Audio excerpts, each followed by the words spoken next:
I am the pastor.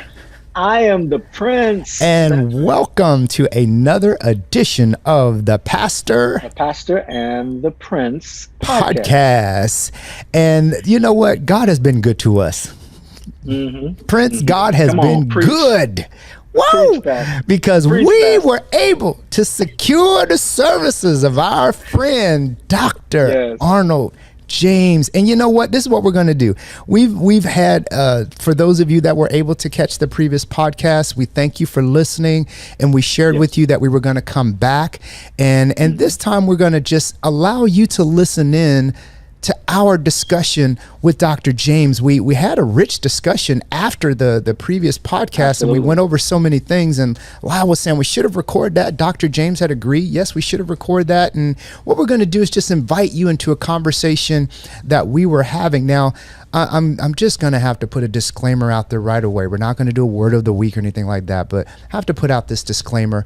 Some of us that are in the United States, we're dealing with this thing that everyone refers to as grief. Is it okay if I just talk about it for just a moment? Some of us that are listening. Can I interrupt you just 1 second? Yeah. Before we do that, I do want to give our listeners an open invitation to respond. And even if you want to send information to us that we can forward to Dr. James, your feedback, your wonderful comments about it, even your own stories, email us podcast@yahogo.org, podcast@yahogo.org. Okay. Or let us hear from you. Yeah. Or if you would like to maybe schedule some time with the doctor, he may be interested in, chatting with you. I don't know if he's offering services outside of New Orleans, but I'm sure he can place you with someone that's in your region that can help you with some of these serious things that we're talking about. And I'm going to go back to what many of us have been dealing with over the past 2 years, and that is the loss of our loved ones, whether it's through COVID, whether it's through cancer, whether it's through heart attacks. Some of us have been, if I can use the term, taking it on the chin. We've been, dealing with this loss.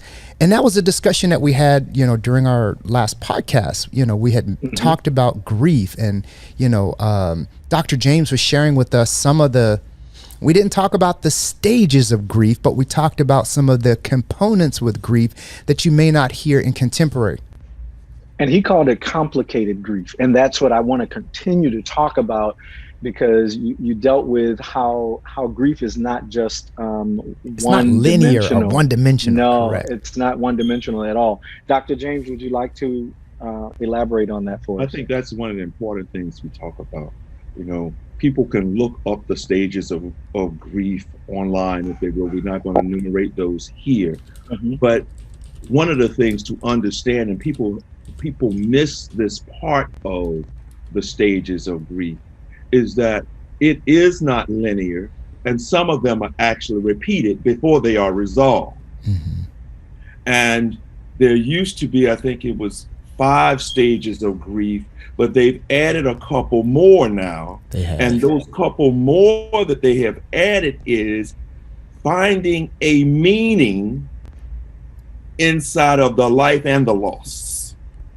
And that searching for meaning, it doesn't just sit with you, but you get it. It kind of compels you to a level of understanding and get, to fortify and support the acceptance. If I remember this person as this way, they contributed this when they were here. These are the memories, and these are the things I will continue to do in their honor. You've made meaning. And so when we talk about loss, when we start talking about loss in COVID, we're talking about death, but we also have to talk about the interruption and the loss of a way of life. That's true. There are people who lost jobs. There are people who lost their work community because they had to work from home. There were people who did not finish senior years in high school and go to prom and go to graduation the way it had been anticipated. Correct. And when all those things have been disrupted, there is a sense of loss. The response to loss is sadness. Depending on your ability to of resilience. Some people bounced back from that and moved on. Some people did not bounce back. Mm-hmm. And then it became a problem and might have spiraled into, what is wrong with me? These things are happening to me, that ended up in some sort of depression. So you're saying that a sadness can have the ability to tilt you toward depression? I'm not saying that sadness equals depression. Not equal to, but sets the stage. It sets the stage for. I like that one better. We think of our emotions and our flexibility and adaptability inside of our emotion is to be able to, when the event occurs, we move in, we move out. We move in, we move out. We move in, we move out. Some people move in, don't move out. Wow. Oh. Yeah.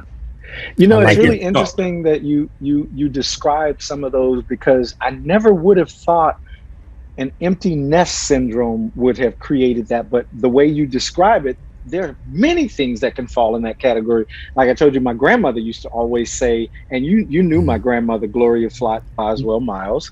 She used to always say that divorce could be looked at as death, could be looked at as a major loss. Because it is a loss of a relationship.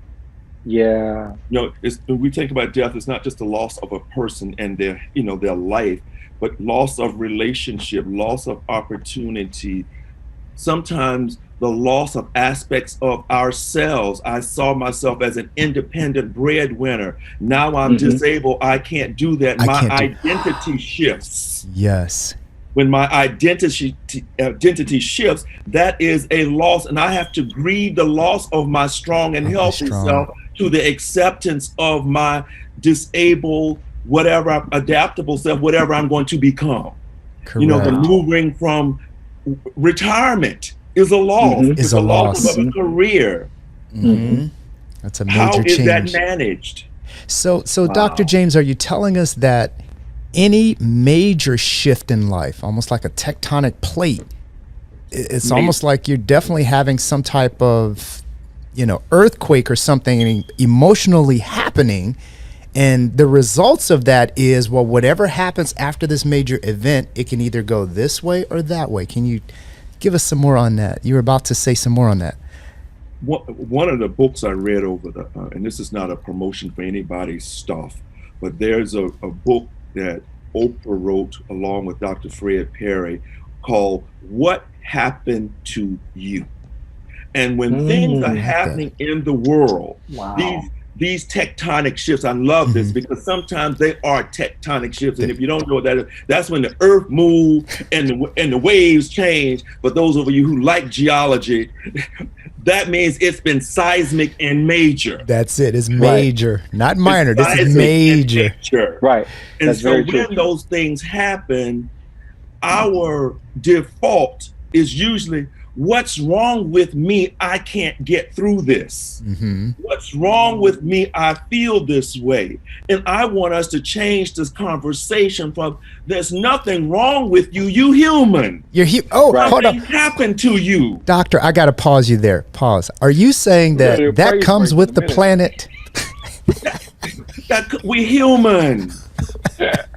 We feel stuff. Yes, we do. We change. Absolutely. I said in the last podcast, we have these psychological factors that will determine whether we're successful or not so successful at life. And being flexible and adapting are some of the major ones. Because if not for adaptation and flexibility and understanding what's going on around us, we're going to go the way of the dinosaurs.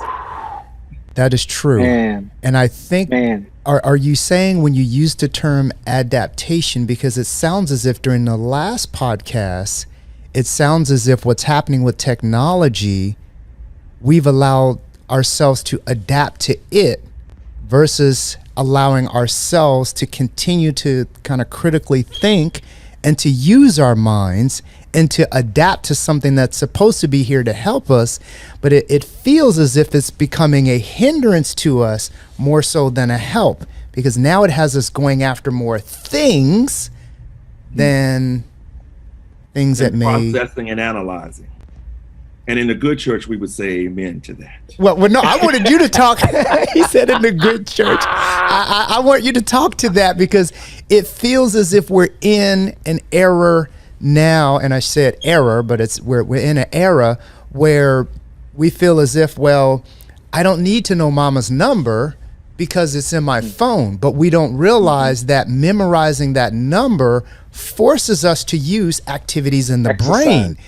Exactly. And in a different show, and this was in our podcast show, we said, you know, we learned, and Lyle can speak more to this, but that show is coming up. We're going to talk about it. Yes. If you don't use certain muscles, those muscles don't develop. So can you tell us about either the emotional there or psychological or things, you know, that we're not using? You know, if a seismic shift occurred, well, yeah, you're not prepared because you never used it. And it's just like your physical muscle, there's your mental, emotional brain muscle. If you're not using it, then it will, you don't have access to it. And what we're talking about is the development of critical thinking skills, the ability to problem solve. You look at the state of the world, if we rely on what somebody tells us, what some of these computer programs give us in 30 seconds, and we didn't read it for ourselves, then we're spewing this instant knowledge that's been regurgitated from someone else that we are just passing it on, and there may be no fact in any of it. And they say, well, what are facts? Facts are the things that are incontrovertible. You can't dispute them. That's just what it is. Things that are but true. If somebody has taken that and made it something else, and you followed the something else, then you don't even know what the true truth is. And in my church, we would say, amen. Amen. Accept it. Lyle, you're about to say, Prince, you're gonna. Well, I think we should pause and give Dr. James a little water break. All right, so we'll be back, friends and family. After this, we'll be back after to talk this. about a few other things. Yep.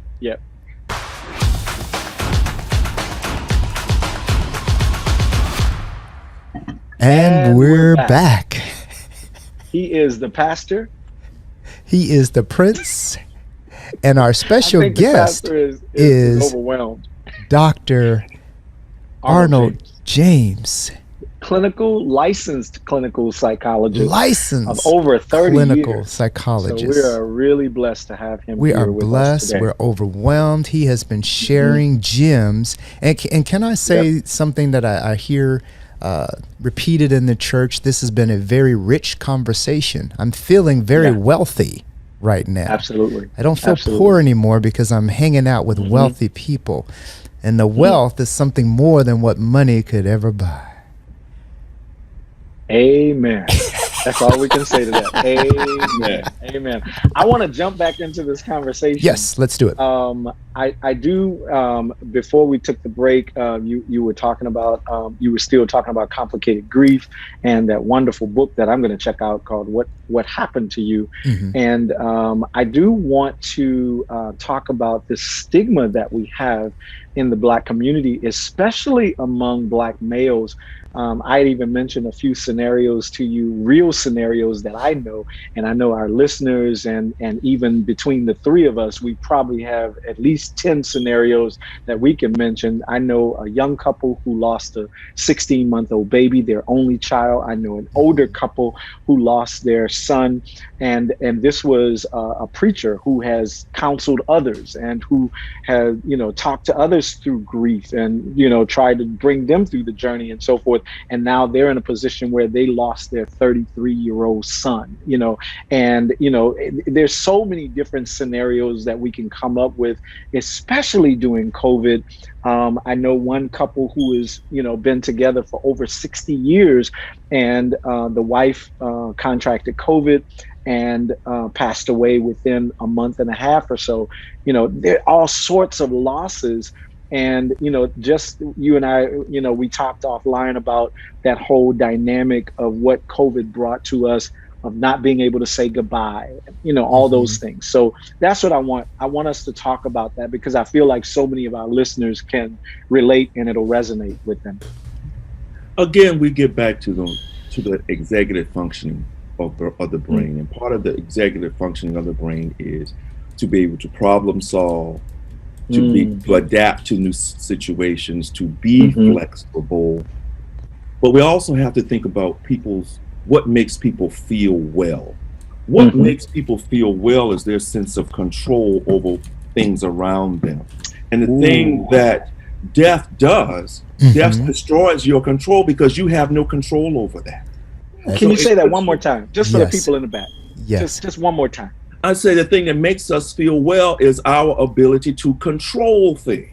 And so people who want to feel even more well are over controlled. They're over controlled. They don't want anything left to chance. True. Wow. Then there are some people who have a history of nothing is in my control. They are just aimlessly out there like, well, they just don't seem to care about anything. Maybe they don't care because they have lost the sense of efficacy of what I do matters. Ooh. I like that. And so a lot of that, and so when we start talking about this psychological functioning, it takes a long time, and you got to be invested in it for the long haul, because your mind is a complicated thing. We're just hitting on bits and pieces and drops in the bucket of what we really need to understand and how this works. And then to make this even more complicated, that each of us, because of who we are and where we come from, are going to experience it differently. Come on now.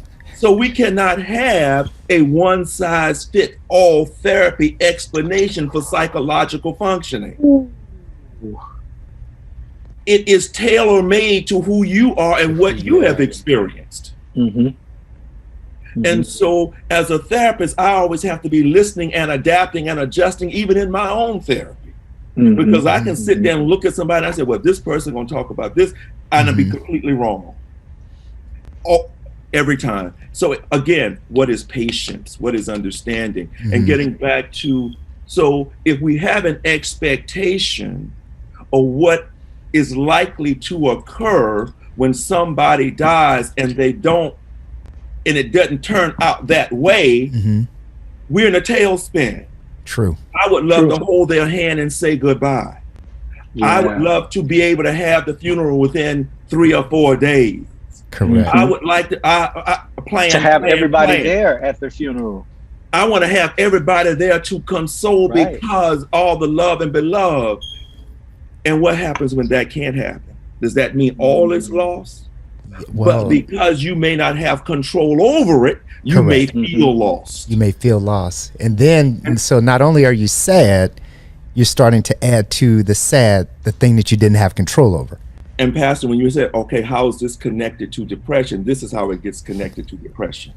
It gets connected to depression because inside of depression is not only the loss, but the sense of helplessness and hopelessness. Yeah. So pause right there. Can you express that those are elements that are a part of everyone's makeup and a part of the universe? Can you speak to that? I would think that those are kind of universal feelings. Helpless, to be, because we as a people, we like to think life is about hope for the next moment, the next day, the next week. We are hopeful that we will be there. So we plan for that. We plan. So sometimes we may be helpless of how we get through it, but we're hopeful that it's going to happen. That's correct. The morning is going to come. That is correct. It is going to come. So if that's the way you're thinking about it, you can feel helpless temporarily because it is mitigated by your hopefulness. Correct. Yeah. You give up if you're feeling helpless and hopeless, then we set the stage for depression. And add to that, from a psychological point of view, we look at from a cognitive point of view, if there's a negative appraisal of the self, the world, and the future, then we say you have the negative cognitive triad for depression. There you go. And this is where you need to talk to. And this is when you got to talk to somebody. To a licensed psychologist. That's when the discussions need to begin. Because what you don't want it to do is to fester over a long period of time, and long for everyone is going to have a different definition. Now, help me out there. Rescue me on that one. Because I've learned just working with people, and I can say working with people with technical support, one person's long may not be another person's long. Right. You know, for someone who's technologically disadvantaged like me, that if it doesn't show up on the screen, I've hit the button 5 times and I'd have messed up what it was I was supposed to be waiting for. I'm there with you, Arnold. I'm there with you. I was sitting with a tech guy one day. He said, "Could you just sit on your hands till we get this done? Because you'd hit the button too many times." Well, I want it to work. I want it to work. And so we get to this concept of patience. Yeah. Can we get to that? I say to my patients a lot of time. Sometimes in the waiting, we can't be tired in the waiting. True. Ooh. You can't be, because sometimes it's longer than others. And if we are some people who want it immediately and we've not learned to wait and sit and delay our gratification for future satisfactions, then that's going to be problematic in the coping. That's true. Yeah. That's necessary for the coping. So if you've had traumatic life experiences, they have culminated in a sense of despair. You can't say, "I'm going to the therapist and we're going to talk one time and it's done." It's not done. It's not done. It's not done. Woo. You have become aware of it. We've heightened awareness, but we've not intervened in the resolution. So are you saying that they need to be patient with the process? We got to be now. You know what? It was interesting that you said that, because I was watching the TV series David Makes Man, and there was in the second season they actually started introducing the fact that he had gone through so much as a child. He had gone through so much going into his manhood that he had a lot to unpack. And I love the fact that it sounds like you're talking directly to our listeners. And I'd like to believe that somebody who's listening right now is hearing you talk as if you're talking directly to them. So, Dr. James, Arnold, my friend, I would like you to speak to that person, that husband or that father or whoever it is that had a loss, whether it be the black male or whoever it is. Talk to them right now and tell them how valuable it is to get these things out of their head and talk to somebody. You've got to think about whatever you've been through. It's a burden. Trauma can become a burden. That burden then interferes with everything that you do, your relationships, your work, even your physical health. They're showing now that we could have a whole nother talk about the ACEs exam and the adverse childhood experience measure. You can look it up online and see what your ACEs score is. And they say if you've had at least 4 of the 10 traumas that they have identified, you raised your health quota from like 0 to 50-60% of being a smoker and then having a heart attack. Just because of the traumas that existed in your childhood, not what you're experiencing today. So if you compound what has happened in your childhood with what happens in your day-to-day adulthood, that is a lot of stuff to carry around. And let me say this to people, anybody who's listening, I understand that the healthcare community does not engender a lot of people's trust. It changes, it's some people get better, some people get worse. It's it's got racial bias, it's got all kinds of stuff built into it that would keep a person from going. But if your values, and I tell my people all the time, I want you to make value-based decisions, not emotionally-based decisions. Your emotions change from 1 minute to the 1 minute to the next, but your values are what sustains you. That's correct. And if you've got a value for love of person, love of other, and quality good health and quality living, you have a responsibility to yourself and everyone that you love to go to the doctor when you're sick and not sick, and to a therapist when you feeling traumatic or not.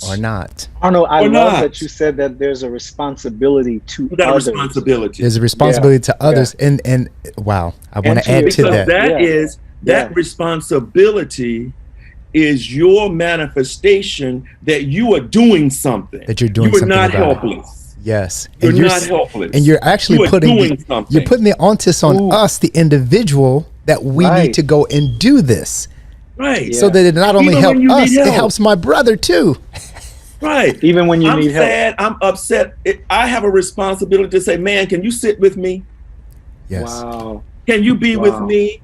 I don't know why I feel this way. Or if you see your friend and they're not the friend you used to them being, you need to say, are you okay? Are you okay? Wow. Are you okay? I might not be able to help you, but maybe I can help direct you. There you go. There you have it. As a matter of fact, Dr. Arnold James, we're running out of time, I know. I'm going to promise you, we're running out of time. We're going to have him back again. We're going to have him back for again. A third time. And you know what? Yeah, listen, with conversations like this, we have to give our audience a chance to breathe and just like take it all in. So we're going to do a couple of episodes after this. But you know what? How about this? Can we dedicate one to those who are feeling this way?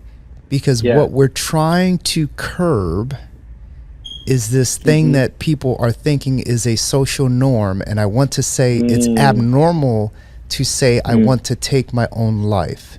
That is abnormal for me to say, I have no reason to live. I have no reason to have hope in anything because I've been let down so many times. And for me, I'm slowing it down because it's happening so often around us that it's become normalized. And that's the danger of certain things. Once normalization kicks in, and desensitized, we become desensitized. Desensitized. That's the other word that I wanted to. So we have to keep the conversation on. What's the value of life, and that we value life, we respect life, we love life. That everything we do is life-giving and life-promoting. Life-promoting, yes. And everything else is secondary. It's secondary. Yeah. This has been a rich conversation. Thank you so much, Dr. Arnold James. He is a licensed clinical psychologist of over 30 years, over 3 decades of taking care of patients and allowing us that safe space to be able to talk. And I thank you for giving us this safe space with you today. Yes, sir. I don't know about Pastor Tim, but you helped me. You helped me with some things today. You helped me with some things as well, which is why, Lord willing, we're going to bring you back. And we may bring you back somewhere else, but we'll talk about that offline. Yeah, absolutely. Thank you so much. You've been listening to the podcast. It's called the Pastor and the Prince Podcast. Make sure that you continue to subscribe to the platform that you're listening to it on, and make sure that you join us again. Make sure you email us, podcast@yahogo.org. God bless you. Be well. God bless. Be well. Thank you. Thank you, Dr. James. Thanks, Dr. James. My pleasure.